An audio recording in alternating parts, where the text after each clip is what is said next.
नमस्कार, स्वागत छ यहाँलाई नेप्से ट्रेडरमा। आज बजार 11.85 पोइन्टले चाहिँ घटेको छ, जुन चाहिँ 0.63%ले हुन आउँछ।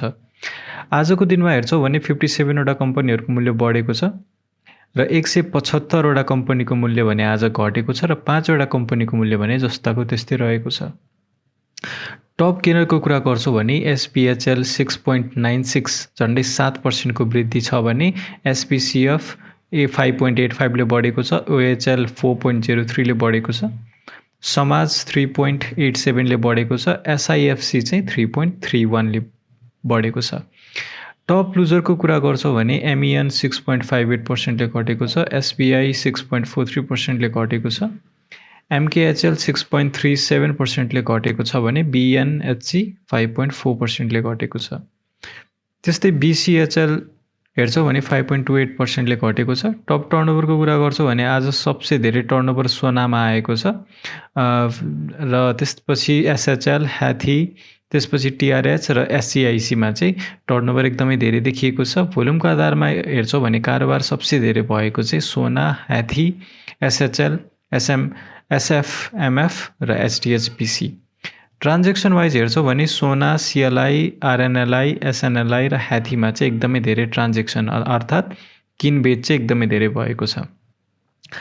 हिजोको तुलनामा चाहिँ आज टर्नओभर बढेर गएको छ। यो बजार झरेको कारणले गर्दाखेरि पनि हुनसक्छ र हिजो बढ्दाखेरि पनि खासै टर्नओभर नआएको कारणले गर्दाखेरि चाहिँ मैले के भनेको थिएँ भन्दाखेरि यस्तो खालको वृद्धि चाहिँ खासै दिगो चाहिँ हुँदैन, तर पनि अब 1800 को लेभलमा छ, त्यस्तो रिस्की पनि हुँदैन भनेर चाहिँ मैले भनेको थिएँ।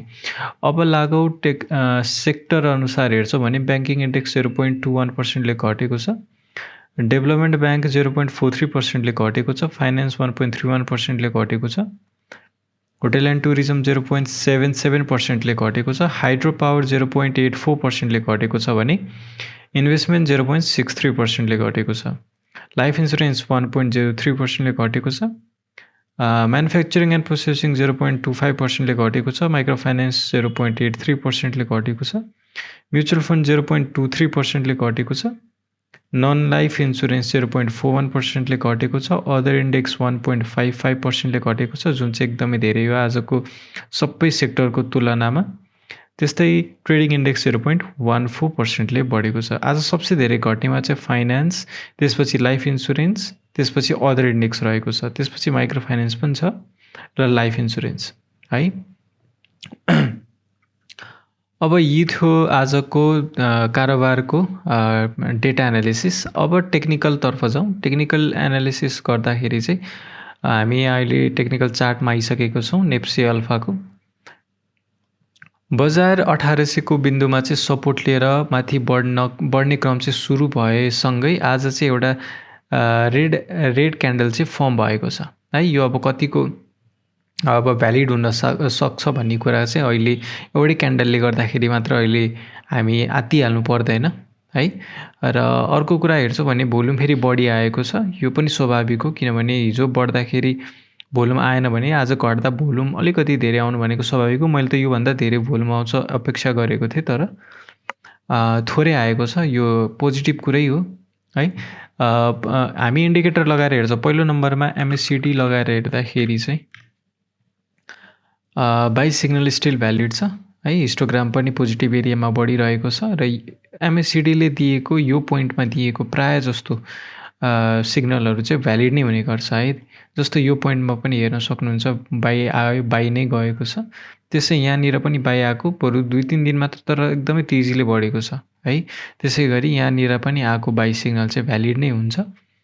र अर्को धेरै पोइन्ट छ कि यहाँनिर भ्यालिड हुने। एक त एमएससिडीको बाई सिग्नल, त्यही माथि 1800 भन्दा मुनि अहिले कहिले नगएको 1800 कै वरिपरि घुमिरहेको छ बजार भनेपछि यो अहिले यो टाइममा किन्ने अथवा इन्भेस्ट गर्ने समय नै हो जस्तो मलाई लाग्छ। अर्को इन्डिकेटर आरएसआई लगाएर हेर्छौँ भने चाहिँ आरएसआई अनुसार आज चाहिँ आरएसआई अलिकति घटेको छ।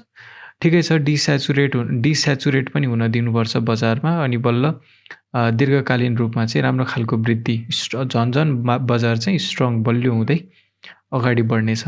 अर्को इन्डिकेटर बोलिङ्गर ब्यान्ड लगाएर हेर्छौँ भने चाहिँ बोलिङ्गर ब्यान्ड अनुसार पनि त्यही नै रहेको छ। अब यो खुम्चिरहेको छ है। अब लोअर ब्यान्ड र अप्पर ब्यान्ड खुम्चिने क्रममा छ। यो धेरै खुम्चियो भने चाहिँ ट्रेन्ड एउटा ट्रेन्ड चाहिँ निर्धारण गर्ने गर्छ बजारले, कि तलतिर कि माथितिर। तलतिर जाने ठाउँ खासै नभएको कारणले गर्दाखेरि ढुक्कै जाने भनेको माथि नै हो।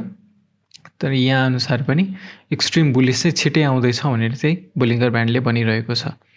अब सपोर्ट र रेजिस्टेन्सको कुरा गर्छ भने सपोर्ट त त्यही 1817 मा भइ नै हाल्यो यो एमएसिडी यो बोलिङ्गर ब्यान्ड अनुसार पनि। र फर्स्ट आउन सक्ने करेक्सन चाहिँ खासमा चाहिँ 1880 तिर थियो भने यहीँबाट बजार रेड हुनु भनेको चाहिँ यो part of the uptrend हो क्या। जस्तो यहाँनिर जाँदाखेरि बढ्दाखेरि पनि अब एकहोरो हरियो भएर बढ्दैन होइन, अलिकति रेड क्यान्डल 1-2 दिन घटेर फेरि बढ्छ, त्यस्तै हो है। अब अर्को मैले आज तपाईँहरूको लागि चाहिँ टेक्निकल एनालिस यो स्टकको लिएर आएको छु, सोनाको है त।